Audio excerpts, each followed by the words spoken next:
Hi everyone, this is Steph with a little bit of Steph. Thank you so much for following my journey to see what God is doing within me as well as within my life. I don't know about you, but I sure look forward to what's to come. Disclaimer. Warning. This section may be troubling or triggering to you, so go slow and stop as needed. Disclaimer. I am not a therapist or counselor. I am only sharing my story of my life from my perspective, as well as what has helped me to heal and is still helping me. Free 24-hour support is available through the National Suicide Prevention Lifeline by calling 1-800-273-8255 or by texting HOME to 741-741. Hi everybody, this is Steph with a little bit of Steph, episode 16, My New Roots. I have had a special request from one of the viewers to make a video specifically about when I became blind and some of me, learning how to live blind. So I'm going to just go through and I'll talk a little bit about how I handled that emotionally, but mostly just explain what it was like. I'm going to start this off with a quote from Helen Keller, and all of the quotes in this episode will be her quotes. Once I knew only darkness and stillness. My life was without past or future, but a little word from the fingers of another fell into a hand that clutched at emptiness, and my heart leaped to the rapture of living. Okay, so in a July day of 2011, I woke up in a hospital completely and totally blind.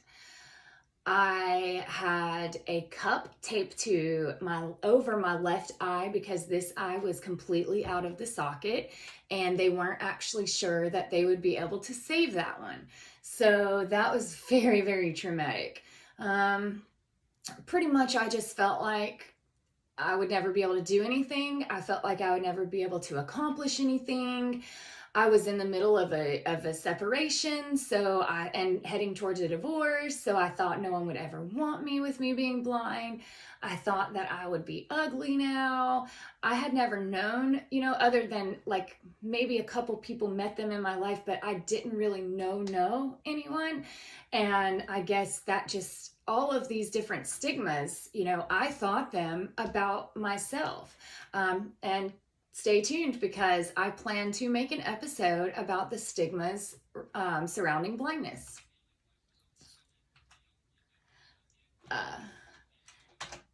Okay, and so here's another quote. The only thing worse than being blind is having sight but no vision. All right, so 2 weeks to the day that I woke up blind in the hospital. Well, I guess not since I woke up, because 2 weeks to the day that I was there, that I was taken there by Lifelight, I was sent home. When I very first got home, you would not even think that you would be able to do this. Like, you think, oh my God, if I lost my sight, I wouldn't know how to walk through my house. Well, I think if you were in the hospital for 2 weeks and you wanted to shave your legs bad enough, you would walk in your house just like I did and walk from one end, and it was a large home, walk from one end all the way to the other. And the first thing I did was locked myself in the bathroom and took myself a nice long shower, because you just don't get it quite like that at the hospital. So that was the first thing I did. And then after that, I stayed in bed for like 2 months. I didn't really get out of bed a lot. I had to have people come spoon feed me, encourage me to get out of the bed. different things like that. So it was really, really hard for me at first. I still, for like 2 solid months, was just in that whole mindset of all of these things. I'm never going to have a life. I'm never going to be able to have a job. I'm never going to have a relationship, all these things. I just thought my whole life was over and I didn't know what was going to happen to me. Another quote, while they were saying among themselves, it cannot be done, it was done. And I put that quote there because I was saying it could not be done. And it happened. With hard work, with determination, and surrounding myself with the right people, it was done. And I got out of that bed and I have a life now. Orientation of mobility. That is the white cane, the oh so lovely white cane.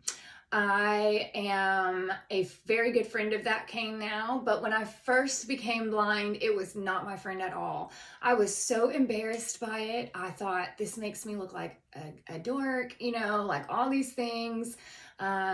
Clearly, as we go down, you'll be able to tell that my mindset changed and I started seeing from my heart and not from my eyes.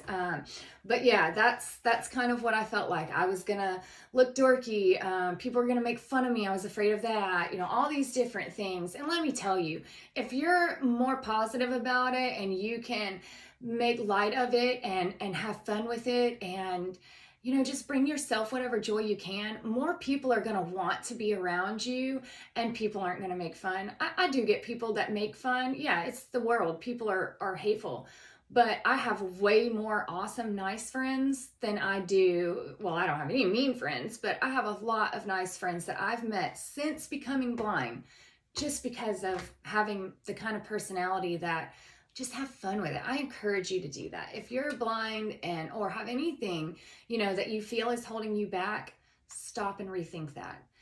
Maybe look at it from a different angle. Or even if it's absolutely no way to change your circumstance, try to be light and positive about it. It will make a difference.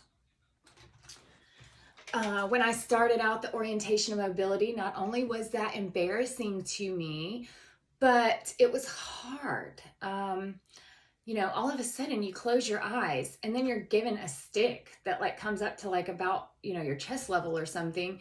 And you're told, okay, now this is your eyes. Whoa, just learning how to get to my mailbox.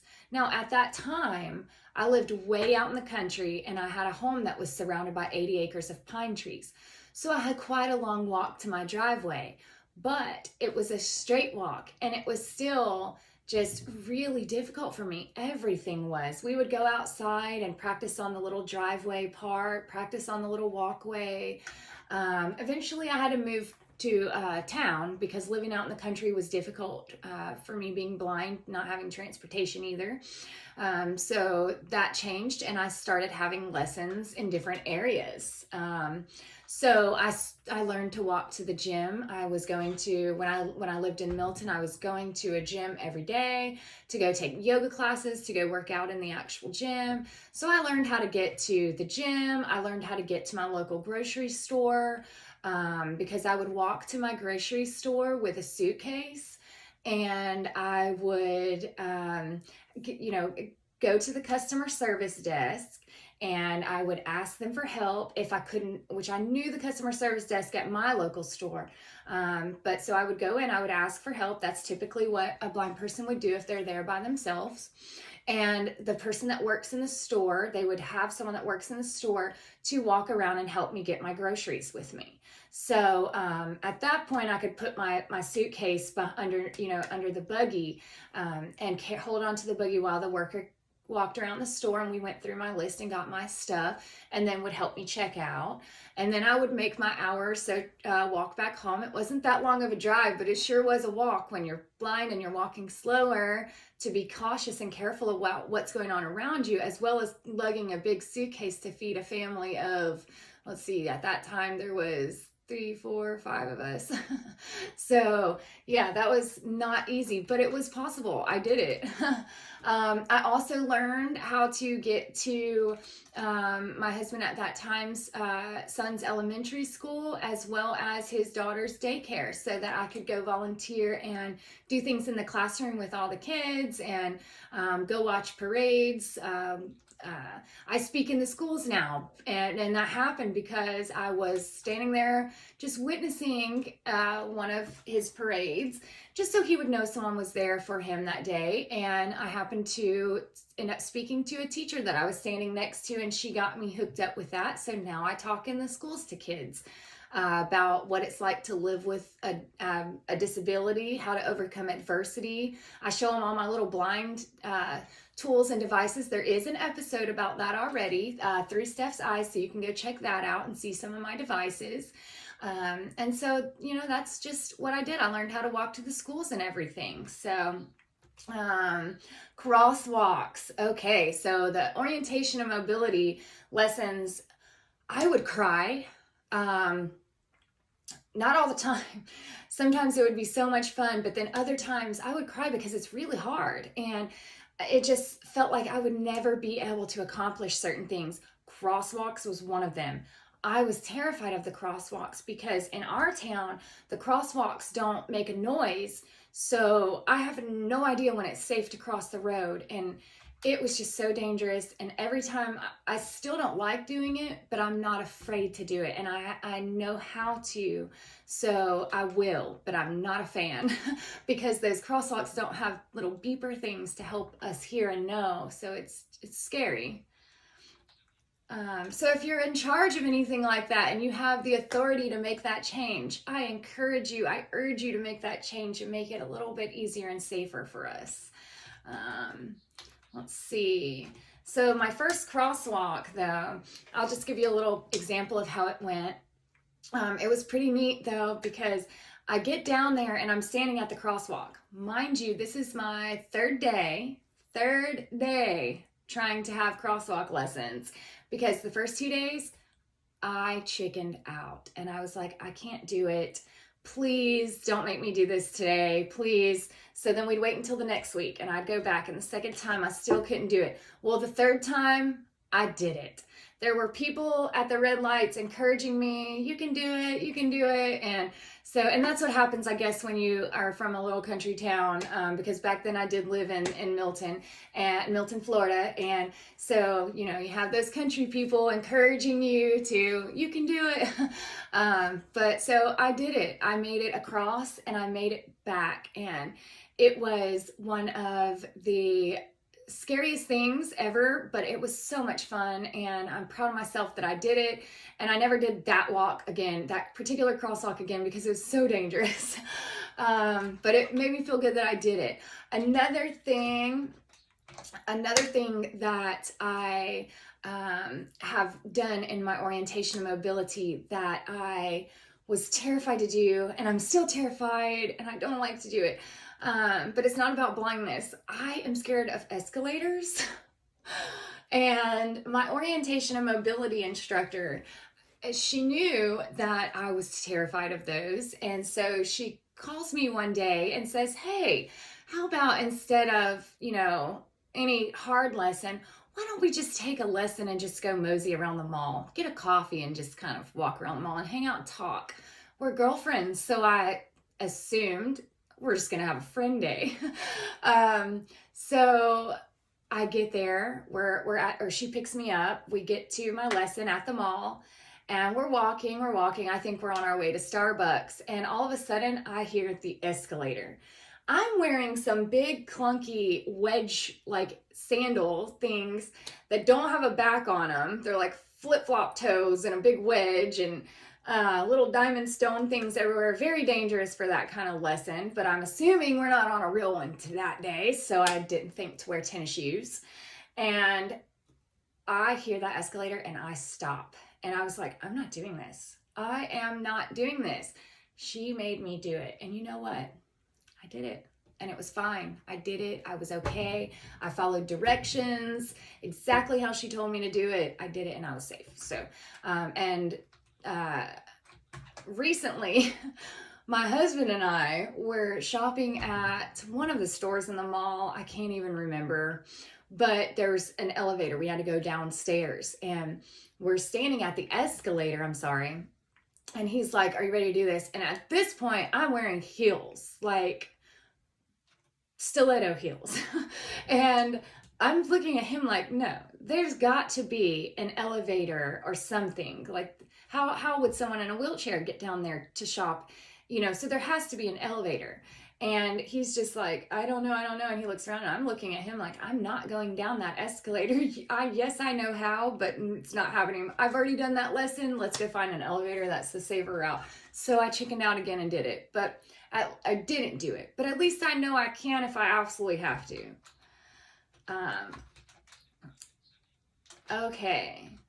So in reference to the cane is also there not only for my eyes, but my cane and my legs are my only mode of transportation unless I can afford a driver, which is not always the case. So I don't get to drive anymore. And I think that is probably one of the most difficult things to experience. Before I couldn't have children, the thought of not being able to see my children was difficult for me. That's not an issue now.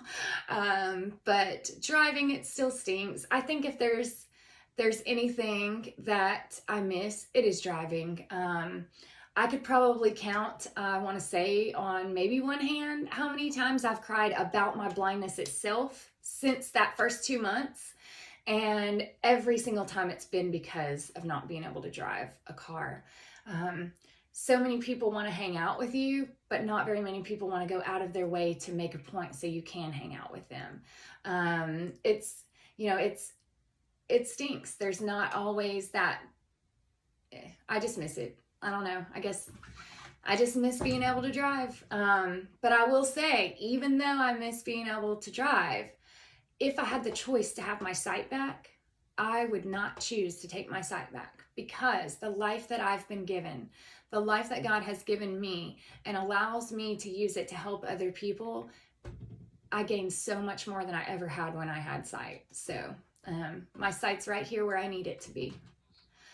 In saying that, another poem: I seldom think about my limitations, and they never make me sad.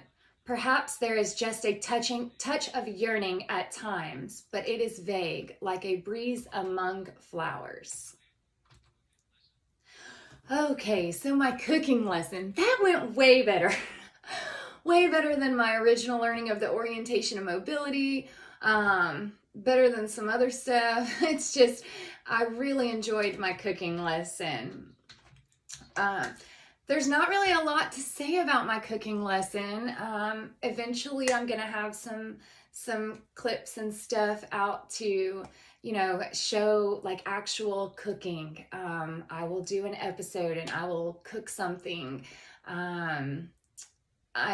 I'm trying to move. I'm in the process of moving. So some of that stuff is holding me back right now because it's a little chaotic in my home. So bear with me, and in a month or so, hopefully I'll be able to make those videos for you.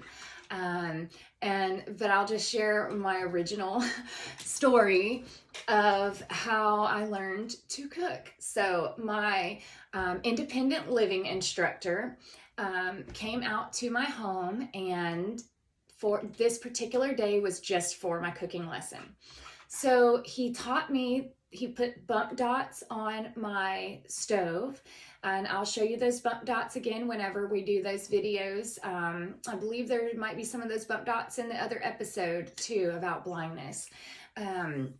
And so anyways, he put the bump dots on my stove, which helps me know to turn my knobs and put my knobs where those go and everything.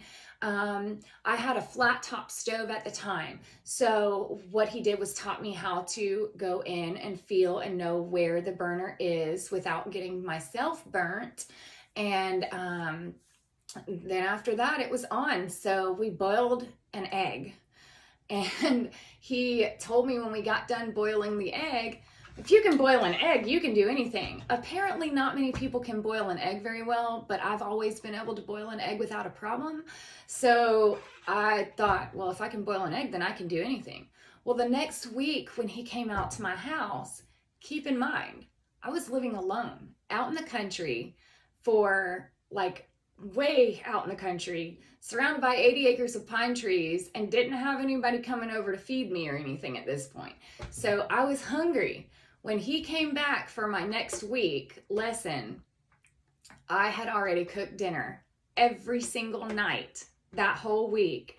And he was like, we didn't go over that yet. You haven't learned that yet. And I was like, no, but you said if I can boil an egg, I can do anything. I was hungry, so I got in there and I taught myself how to cook. Optimism is the here's another quote. Optimism is the faith that leads to achievement. Nothing can be done without hope and confidence. My Braille lesson. I learned A through J in one lesson, just the letters themselves. It was difficult, but it was fun. It was interesting to me. And unfortunately, after that, the center that I learned from, that person, that instructor left and moved away. And after that, anytime I inquired about Braille lessons, the instructor that was there that certified to teach that only was teaching the elderly. So I was not able to sign up for her classes. It's been almost 9 years and I still am not sure a whole lot about Braille, but my husband did. And I'll say I'm a tech nerd, so I haven't really cared much to learn Braille. And my husband recently told me when we were discussing different stuff we want to learn and do together, and I said I would like to learn another language. We both agreed that we would like to learn Italian, but he wants to learn Braille because he feels that would be really important with a lot of stuff that's going on in the world right now. So he's going to help learn it with me.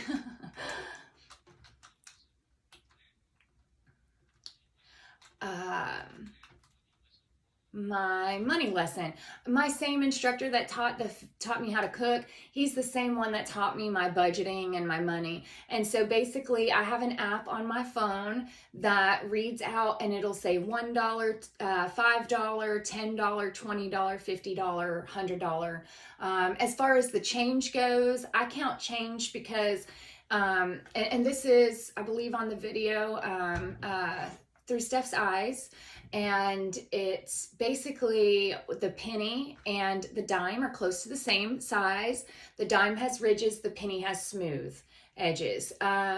The nickel and the quarter are kind of sort of close in size, I guess. The nickel is smooth around the edges, and the quarter is not smooth around the edges. So if you take your fingernail around the quarter or around the dime, you can feel ridges there. Nickel and penny, not so. So that's how I can tell that.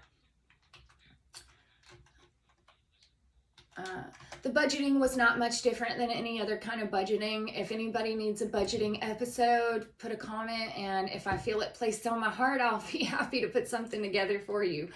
A lot of learning to become blind is pretty much the same as a sighted person. You just have to do some things differently. Adaptive technology. Now, this was another one of those orientation and mobility type lessons where it was not my friend, but I knew I needed it. In the case of the cane, I was more ready to jump on someone's arm than I was to want to, actually walk with the cane because I was so afraid of the unknown of what was in front of me. But as far as the adaptive technology goes, who has it easy living without their phone, right? So you have a newly blind individual who is desperate to get back on that phone and on her Facebook and to be able to talk to people and stuff because she's alone and scared and sad at home. And so, yeah, the adaptive technology classes were miserable because it's so hard, but it was so worth it. So I learned how to use my iPhone. I think all types of different phones. I'm a web accessibility analyst, and so I'm familiar with a lot of different devices. But they all have their own way. My personal opinion, I'll advocate for iPhone until anything comes out better. But in my opinion, I've tried multiple phones. The iPhone has it's more expensive, yes, to buy an iPhone, but it has a built-in voiceover software system for people who are visually impaired. It is a lifesaver, and I can do almost anything with voiceover on the iPhone. I use JAWS. I'm capable of using JAWS, NVDA, as well as voiceover on the Mac. I'm not a big fan of voiceover on the Mac. Not my favorite Apple product there, but I absolutely do love JAWS. And NVDA is the free version of JAWS, but it is slightly different. JAWS is definitely more easy to use, but it's quite expensive. And those softwares, I talk about them like you know what they are, my bad. Those softwares are so that I can use my computer to help me navigate through just like you're able to. So right now, actually, I will let you listen to my computer. JAWS. Adaptive plan, counting, money read, money lesson plan. Okay, so these are just my notes, and I'll just let you hear my episode money notes. Lesson colon. That's about my money lesson. Money reader. The money reader. Counting coins. The counting coins. Plan, adaptive technology lesson colon. Adaptive technology, and so forth. So it just helps me. Well, and then right here. JAWS. iPhone. And then that leads me to my next point: giving up. All so often during my training for orientation and mobility, which by the way is so hard, it took me a few years on and off of taking lessons to finally get it down. I don't think I actually really fully had it until I got a job as a web accessibility analyst and had to fake it till I made it. And I was determined, I'm going to do whatever it takes to learn this system even better. I was staying up for hours all night long, it consumed me to learn this program so that I wouldn't lose that job, because it means so much to me to be self-independent. And so I did it, and I learned NVDA. The only systems that I learned through my blind training was JAWS and iPhone. I've taught myself the iPad, which isn't very much different than the iPhone. I've taught myself NVDA, and I taught myself VoiceOver on the Mac. And then that leads me into, the giving up part, yes. It was really, really hard. Many times I cried. I can't tell you how many keyboards I've broken with my rages because of the frustration and the difficulty of it. Fortunately for me, my adaptive technology instructor, which I'm not a student with that program anymore, but that instructor ends up being one of my really good friends. And so it's funny because at one point I would call him panicking, oh my gosh, I can't do this. How do you do this? And then there's been times since, because I've self-taught so well and studied so well, and in his job, he pretty much stays in one particular area doing the same thing over and over, where in my career as a web accessibility analyst, I'm constantly growing as far as accessibility goes and the technology aspect. And so there's been times that he's had to ask my help. So that's pretty interesting and kind of funny.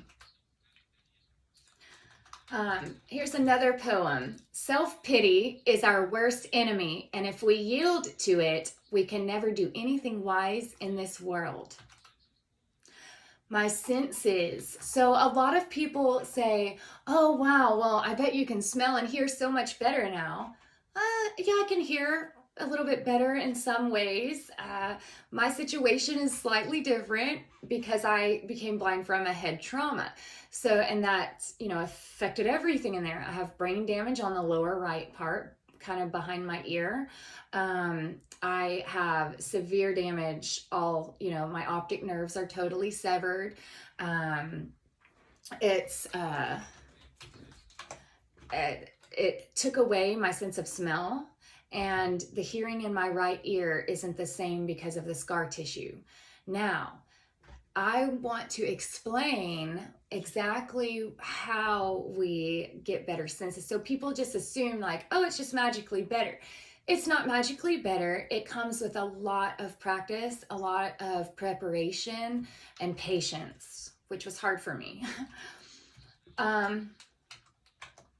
As far as my sense of touch goes, what I had to do to make that better and to grow that is to sit around with bowls of different sizes, mostly large plastic mixing bowls, slam full of things like rice, beans, coffee grounds, coffee beans, whatever, different textures of things, and dig my hands through those to find different nuts, bolts, change, and feel those things and figure out what they were. And that's how I was able to get my sense of touch to be more heightened. Now, let's see. Listening to sounds, I was able to heighten my sense of hearing by just practicing sitting and listening quiet. I am by no means those sound echo type blind people. No way. Like if you're watching this or listening to this and you have a visual impairment and you're good at that echo stuff, I am not. I think mostly I don't have the patience for it, honestly. So maybe one day I'll try to learn that. My husband is an audio engineer for live bands, so I do have pretty good hearing because oftentimes I will, be sitting at his shows, texting him, telling him, hey, change this, change that. And so I help him out in that aspect. Sometimes whenever I go to shows for my other band friends and my husband's not even there, on their breaks, they'll be running down like, how does it sound? What do I need to change? So it's pretty good. It's pretty good. Now, do I have any frustrations from this other than driving? I guess maybe sometimes it'd be nice to smell food, but then again, at the same time, I mean, and it's a funny joke that I always say to people, but I live with a man and a dog. Okay, so who really cares to smell at that point? But no, in all reality, it doesn't bother me that much. I think what I look at the most is like those little blessings that I get. One time, some people might think this is gross, but one time I was brushing my teeth in the shower and was using menthol toothpaste. Well, all of a sudden I smelled menthol and it was so strong and everything, and it was awesome. Another time I was cutting an onion. I've cut lots of onions, chopped lots and lots of onions, but this one in particular time, poured tears and I could smell it. Most of the time, it either makes me cry a little bit and I can't smell it, or it doesn't do anything to me at all. But that particular time, I could completely smell the onion as I was chopping it. There's been a couple times where I've torn a dryer sheet in half, a game dryer sheet, and been able to smell that and like, oh. So that's pretty cool. But for the most part, it's not really a frustration. If you look at it like the little blessings that I get out of it, the little surprises, it's kind of fun, I guess. And so I have a poem for that. What we have once enjoyed, we can never lose. All that we love deeply becomes a part of us. And I think that's true because sometimes I'll get little hints of smells and it's when floods of memories or something comes through. And it's really neat that I still get to experience that because of my brain. Okay, so that same instructor that taught me how to cook and taught me to budget, my independent living instructor, he also taught me how to clean. There are techniques to cleaning for the visually impaired. And I mean, I'll be honest, I don't necessarily know if I really use all the techniques because I kind of just did what worked for me. And I encourage anybody to just do what works for you because why not? It's your home, you're living there. Sweeping is a horrible thing to do when you're totally blind. So I do it my way, and I don't actually use the broom a lot. What I prefer to do is I use my cane. I might use the broomstick handle, but I use those to map out my areas on the floor and help me. Uh, like I do it on my hands and knees with like cleaning towels, cleaning rags, and I hand sweep, and then I vacuum up what I can't get, and then I hand mop with like that on my hands and knees using my white cane and like broomstick handle and stuff to help me block off certain areas of the house. We're in a 4-bedroom house right now. It's pretty big, but not huge. Luckily for me, my husband is a saint, and I very rarely have to do things like that. Since I've been giving more to my family lately, I've been doing more of that, mostly just in the kitchen because I'm in there a lot. But not my favorite thing to do, sweeping, making the bed, stuff like that. I just do it to what works for me, you know. Shopping, I kind of explained that already. When you go in, you ask for, if you know the customer service desk, you go to that. If you don't know where that is, you just go in and basically until you can find someone, you know, that works there. Usually the first person you ask, if they don't work there, they're going to point you to someone that does. They're going to, you know, help you find that person. So I don't typically experience negative things like that. People are pretty helpful.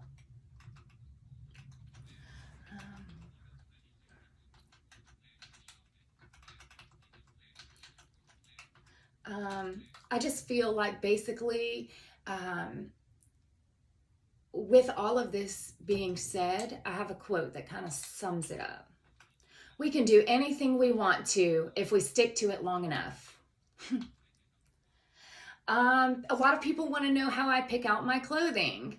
And so I will tell you that I am pretty organized as far as my clothing. As crazy as it sounds, I have my closet color coded. Let's see, in my head right now, I have green, I have my gator stuff, I have my blue stuff, pink stuff, red stuff, and so on, you know, so it just kind of goes like that. And I used to organize it like really badly, where it would be reds and like pinks and reds and this, but it would be tanks color coded, t-shirts color, and so forth. Now I just kind of color coded all in one section because I have downsized a lot and I'm kind of simple living, so I have a really small area of clothes.